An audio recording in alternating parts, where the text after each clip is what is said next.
Petugas tertibkan tambang tanpa izin di kawasan Taman Nasional. Rumah warga rusak diduga akibat blasting tambang. Warga binaan hasilkan karya lukis bakar.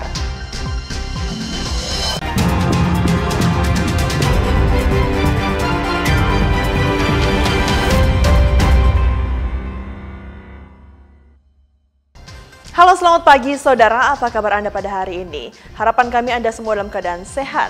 Jumpa lagi dalam program khusus Kompas Manado Sepekan. Selain ketiga informasi tadi, kami juga akan menyajikan rangkuman sorotan menarik dalam sepekan untuk Anda. Bersama saya Deborah Lintang dan inilah Kompas Manado Sepekan selengkapnya.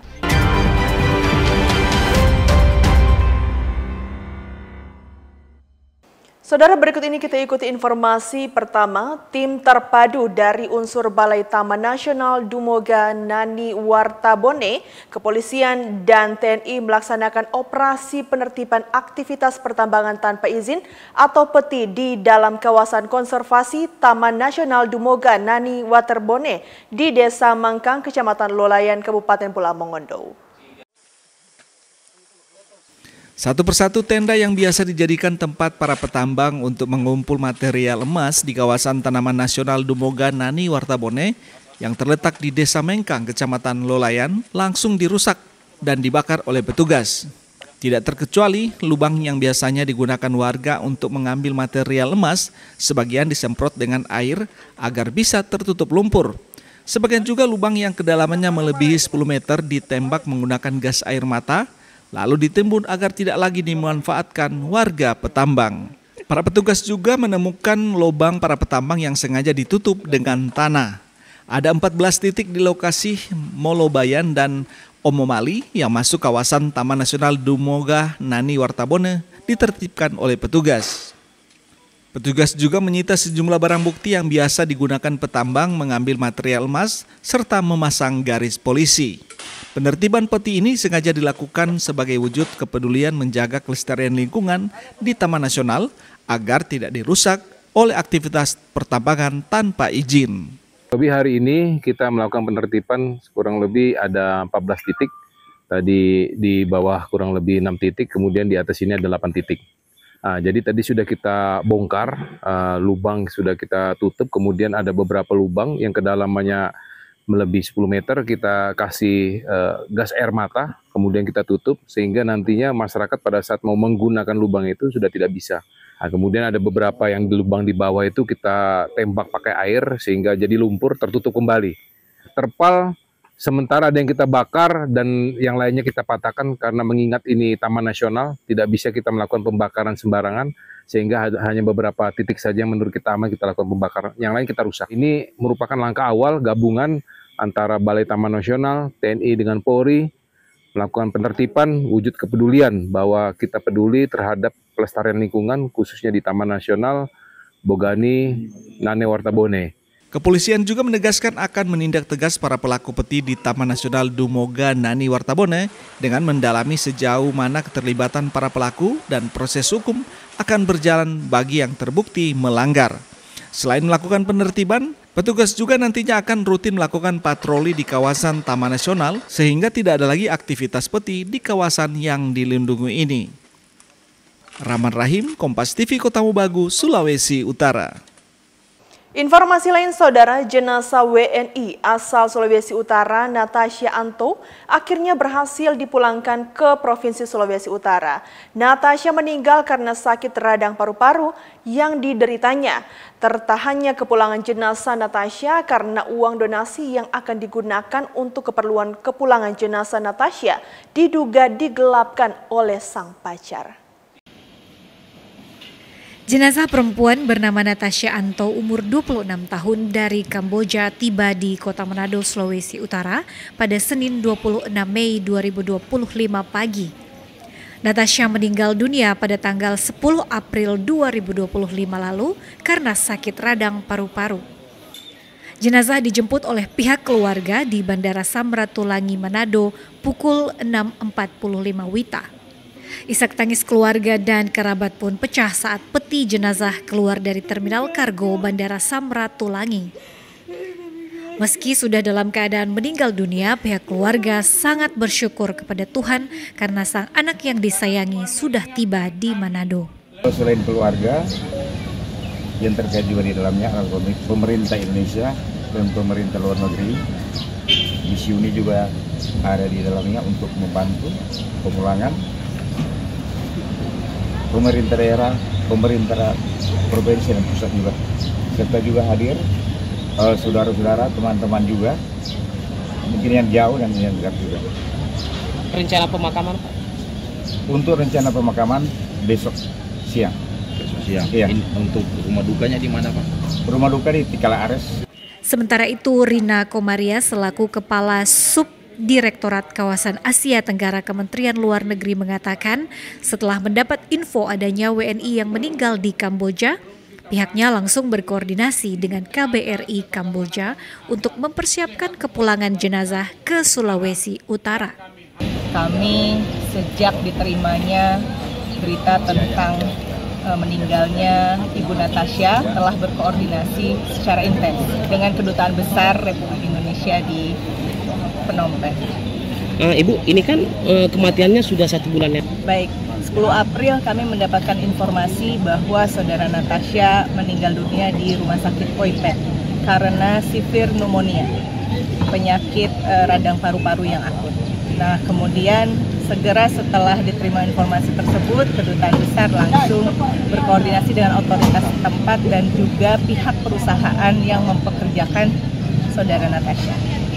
Kemudian KBRI mendorong agar ada pertanggungjawaban dari perusahaan untuk memulangkan. Setelah tiba di bandara, jenazah langsung dibawa ke rumah di Kelurahan Tikala Ares, Kota Manado, dan rencana jenazah akan dimakamkan pada Selasa siang besok. Terkait donasi yang digelapkan oleh pacar korban sebesar 300 juta rupiah lebih, pihak keluarga sudah melaporkan kasus ini ke Polda Sulawesi Utara dan berharap Polda Sulut bisa mengusut kasus ini hingga selesai. Jimmy Dapar, Kompas TV Manado, Sulawesi Utara. Saudara, Kejaksaan Tinggi Sulawesi Utara mengembalikan berkas perkara kelima tersangka kasus korupsi dana hibah Sidodo Gemim dari Polda Sulawesi Utara karena belum memenuhi persyaratan untuk dilimpahkan ke tahap penuntutan. Januarius Solitobi, Kasipenkum Kejati Sulut membeberkan berkas kelima tersangka sudah masuk sejak tanggal 15 Mei 2025, tetapi yang dikirim oleh pihak penyidik Polda Sulut belum memenuhi persyaratan untuk dilimpahkan ke tahap penuntutan. Penerbitan P18 atau pemberitahuan hasil penyidikan belum lengkap oleh Kejati Sulut tersebut karena masih membutuhkan kelengkapan dan pemeriksaan tambahan, seperti pemeriksaan saksi-saksi tambahan, pengujian barang bukti, atau penyerahan dokumen-dokumen yang relevan.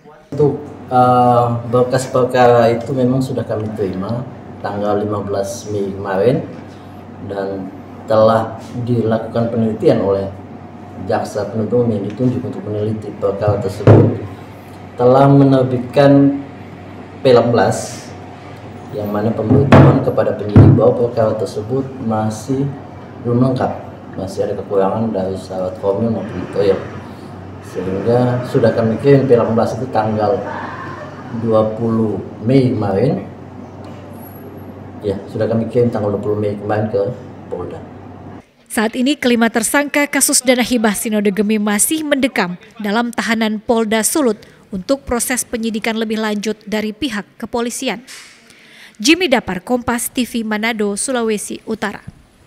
Dugaan kasus korupsi di lingkungan Universitas Samratulangi terus didalami oleh Kejaksaan Tinggi Sulawesi Utara.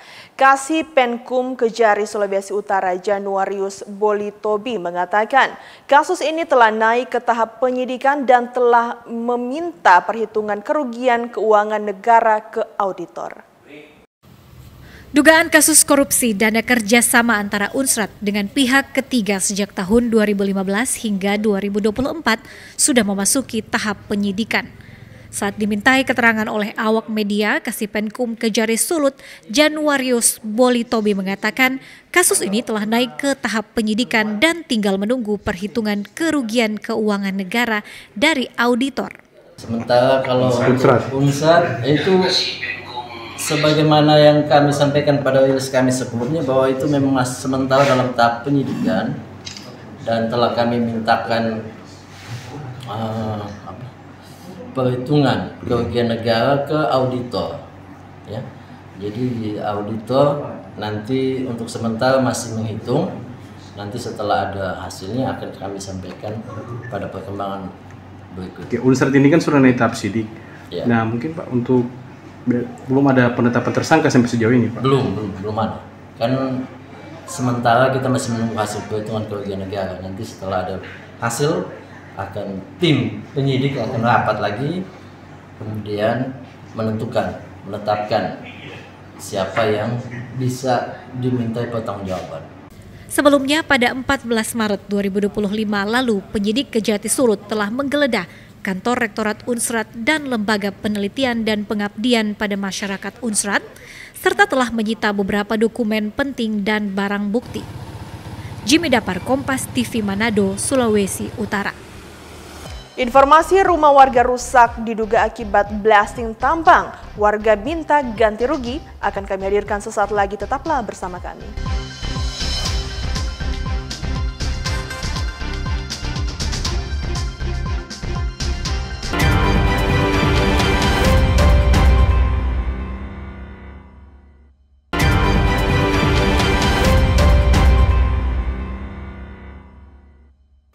Kembali bersama kami dalam Kompas Manado Sepekan dan informasi kami lanjutkan kembali tentu untuk Anda.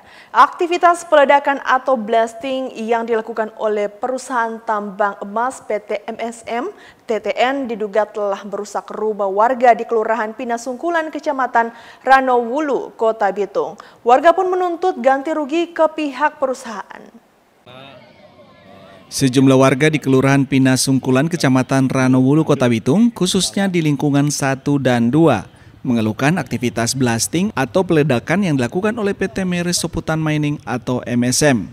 Pasalnya, akibat blasting yang dilakukan pihak tambang emas ini, belasan rumah warga di kelurahan tersebut rusak dan retak. Warga mengaku aktivitas blasting oleh perusahaan selalu dilakukan setiap hari. Warga pun meminta pihak perusahaan tambang untuk ganti rugi dengan adanya kerusakan yang mereka alami.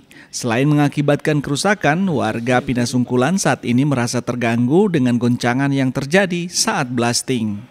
Dengan adanya aktivitas tambang dalam bentuk blasting itu sangat merusak rumah-rumah yang ada di Kelurahan Pinasungkulan.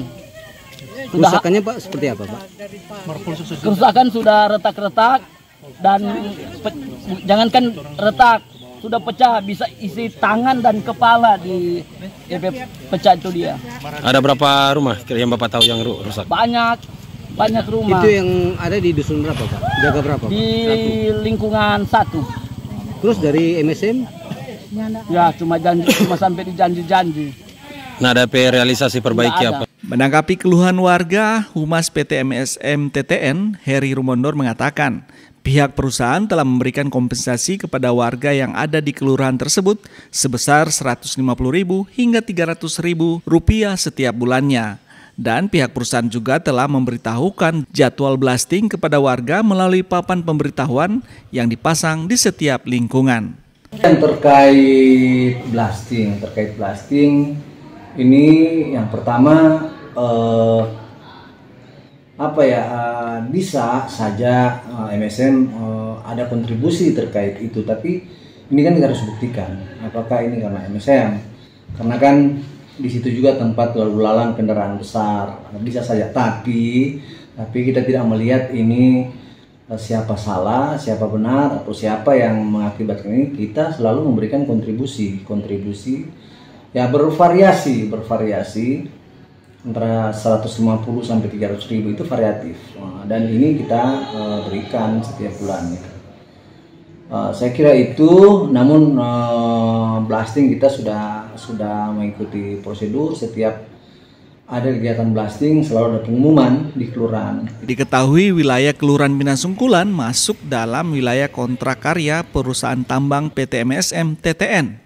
Sebagian besar lahan di kelurahan tersebut mengandung material emas, sehingga aktivitas tambang seperti blasting berdampak pula pada kehidupan sehari-hari warga di kelurahan tersebut. Upaya relokasi warga ke wilayah lain yang lebih aman sementara dilakukan oleh pihak pemerintah dan perusahaan. Jimmy Napar, Kompas TV Manado, Sulawesi Utara. Kodam 13 Merdeka akan melakukan investigasi lanjutan untuk memastikan penyebab kebakaran markas Kodim 1307 Poso, Provinsi Sulawesi Tengah. Hal ini disampaikan Kapendam 13 Merdeka saat dikonfirmasi di markas Kodam 13 Merdeka Manado, Sulawesi Utara. Pasca kebakaran markas Kodim 1307 Poso yang terjadi pada Senin malam, Kapendam 13 Merdeka Kolonel Infanteri Daniel Lalawi menyampaikan pihak Kodam 13 Merdeka akan melakukan investigasi lanjutan guna memastikan penyebab pasti kebakaran. Menurut Kapendam 13 Merdeka, dugaan awal kebakaran dipicu oleh arus pendek listrik atau korsleting. Api membakar sejumlah ruangan di area Kodim 1307 Poso dan berhasil ditangani petugas gabungan mulai dari personel Kodim, masyarakat setempat serta petugas pemadam kebakaran sampai pada proses pendinginan tuntas di pukul 21.15 WITA. Sejumlah armada pemadam kebakaran dari Damkar dan Water Cannon, Pikres dan Brimo Poso dikerahkan untuk mempercepat proses pemadaman. Kendati api sempat menghanguskan kurang lebih 30% bangunan di areal markas Kodim. Peristiwa kebakaran di lingkungan markas Kodim 1307 Poso yang berlokasi di Jalan Urip Sumiharjo, Poso, ini terjadi sekitar pukul 18.30 WITA. Peristiwa ini sudah berhasil kita atasi sepenuhnya sekitar pukul 20.20 WITA. Sampai dengan proses pendinginan dan dinyatakan selesai sekitar pukul 21.15 sampai dengan situasi terakhir bisa dikatakan aman dan terkendali. Penyebab dari kejadian kebakaran ini apa Pak? Baik, dugaan awal ini karena arus pendek listrik atau korsleting, namun tentunya dari pihak kami tetap akan melaksanakan proses investigasi penyelidikan untuk memastikan penyebab yang benar dan tepat apa yang menyebabkan terjadinya kebakaran di Kodim Poso ini. Bangunan apa saja yang terbakar Pak Kapendam? Sesuai dengan informasi yang kami dapatkan, bangunan-bangunan utama yang berada di Kodim khususnya perkantoran, baik perkantoran komandan, kemudian staf, ini memang kondisi terbakar semua.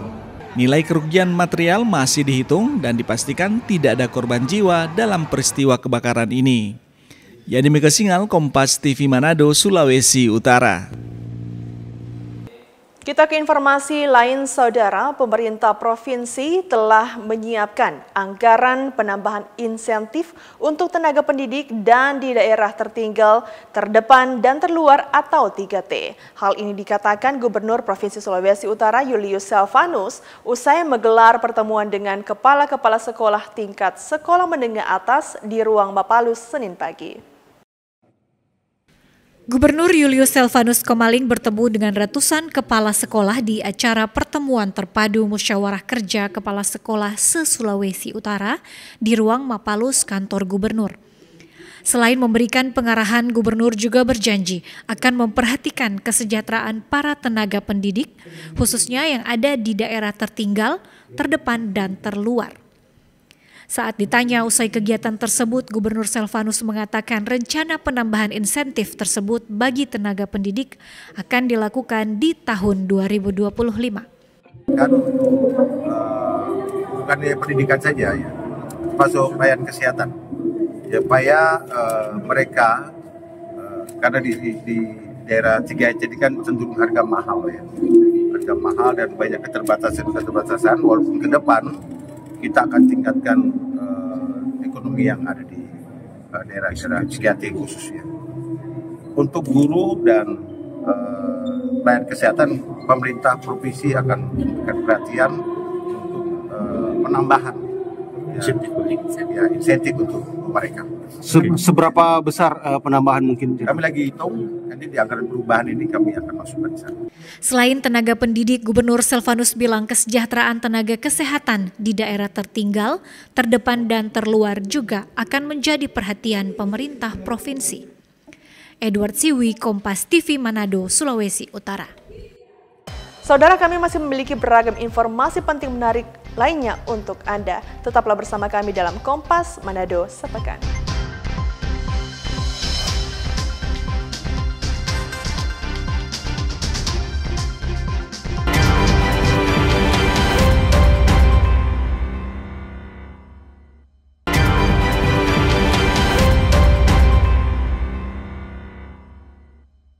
Masih bersama saya Deborah Lintang dan informasi kami kembali lanjutkan untuk Anda, Saudara. Informasi dari Kabupaten Minahasa Utara.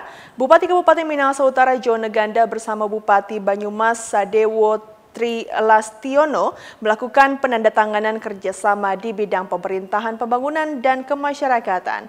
Salah satunya kerjasama terkait pengelolaan sampah.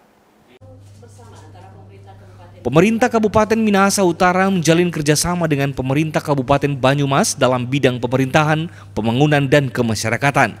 Kolaborasi antara dua pemerintah kabupaten tersebut ditandai dengan penandatanganan kesepakatan bersama yang berlangsung di ruang VIP lantai 1 The Centra Hotel Manado, Kamis sore. Salah satu bentuk kerjasama lintas kabupaten tersebut berkaitan dengan pengelolaan sampah, di mana penanganan sampah di Kabupaten Banyumas dinilai terbaik se-Indonesia karena sudah menerapkan manajemen berbasis masyarakat, sehingga sampah yang berakhir di tempat pembuangan akhir hanya 30% dari total volume sampah keseluruhan. Kesempatan ini dengan momen Apkasi pada saat ini, Munas ini ada juga bagian di mana ini adalah bentuk kerjasama antar pemerintah daerah, terutama kabupaten. Kita harus saling bertukar informasi, bertukar ilmu, bertukar pengalaman, dan ini tujuannya untuk membangun Indonesia secara bersama-sama.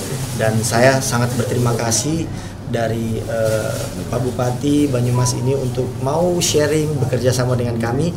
Semoga kisah sukses dari Banyumas ini juga akan menyebar kepada seluruh kabupaten yang ada di Indonesia ini, sehingga ini akan menjadi pola-pola yang baku, yang juga dibantu oleh Kementerian Lingkungan Hidup dan tentu Kementerian PU juga, dan tentu ini akan menambah manfaat pelayanan kepada masyarakat. Kerjasamanya itu payung ya, tidak spesifik menyebut bahwa itu kerjasama dalam pengelolaan sampah.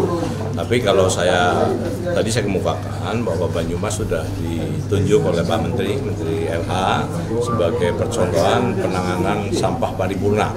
Meskipun harus diakui sudah baik-baik, tapi belum paripurna.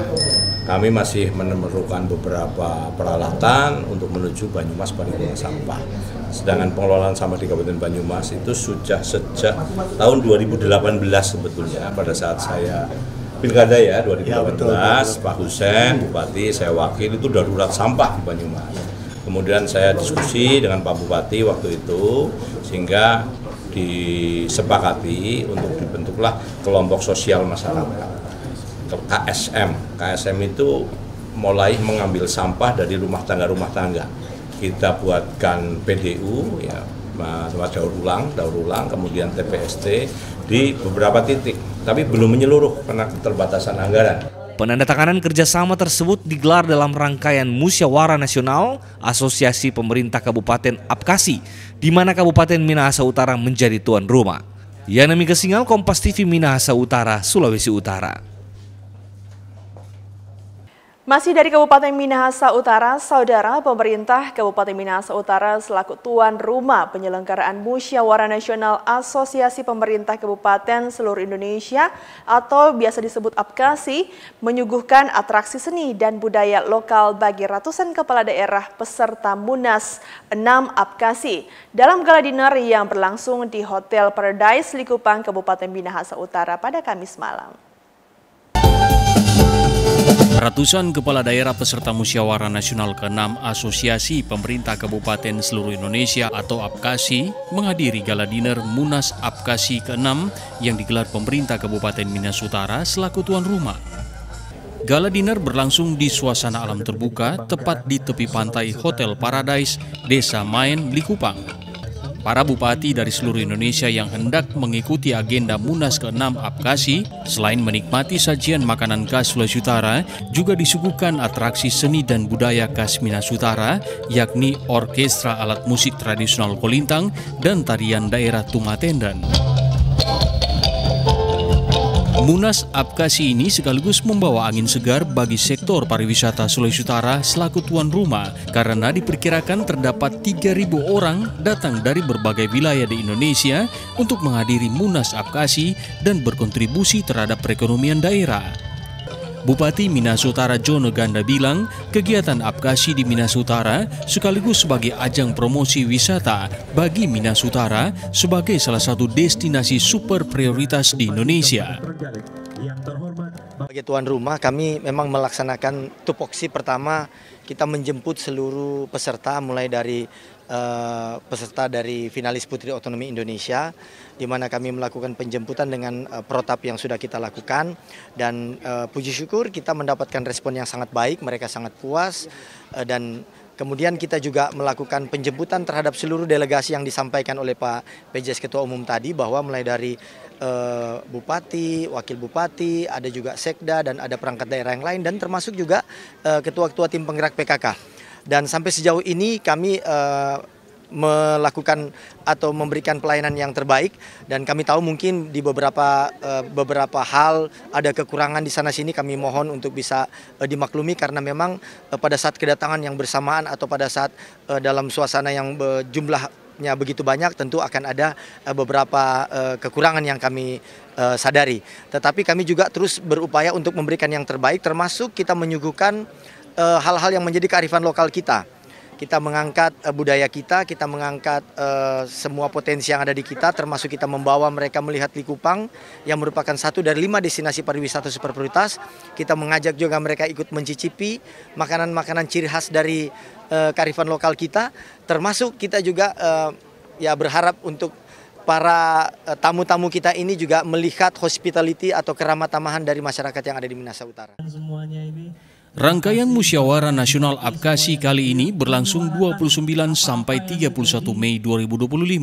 Sejumlah agenda utama Munas Apkasi diantaranya pemilihan Ketua Apkasi periode 2025-2030, perayaan ulang tahun ke-25 Apkasi, dan pemilihan Putri Otonomi Indonesia 2025. Yana Mega Singal, Doni Arai, Kompas TV Minas Utara, Sulawesi Utara. Meski telah menjadi penghuni lembaga pemasyarakatan, seorang warga binaan di Lapas Kelas 2B Kota Bitung mampu berkreasi menciptakan sebuah karya seni, yakni seni lukis bakar. Warga binaan di Lembaga Permasyarakatan Kelas 2B Kota Bitung menunjukkan bakat luar biasa untuk mengisi waktu keseharian mereka melalui berbagai aktivitas kemandirian. Para warga binaan tidak hanya mengembangkan keterampilan tetapi menjadi modal mereka untuk kembali ke masyarakat. Seorang warga binaan bernama Muhammad Sulfan selama berada di dalam lapas, dia mampu mengembangkan bakat seninya melalui seni lukis bakar.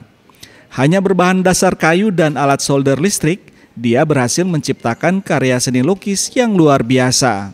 Karya lukis bakar yang dihasilkan ini mampu bernilai ekonomi. Lukisan Muhammad Sulfan dihargai mulai dari Rp175.000 hingga Rp550.000 per lukisan sesuai dengan tingkat kesulitan. Selain karya lukis bakar, Muhammad Sulfan juga mampu membuat karya lainnya seperti gantungan kunci, asbak, noken, jam dinding, dan karya lainnya. Manfaat bagi penghuni dan sebagai warga binaan pemasyarakatan di Bitung. Selama di sini ada bimbingan dari petugas, jadi ada modal buat kita setelah bebas dari sini. Awalnya di luar, teman, selama di dalam baru dimulai dikembangkan lagi. Selama di sini baru mulai dikembangkan lagi.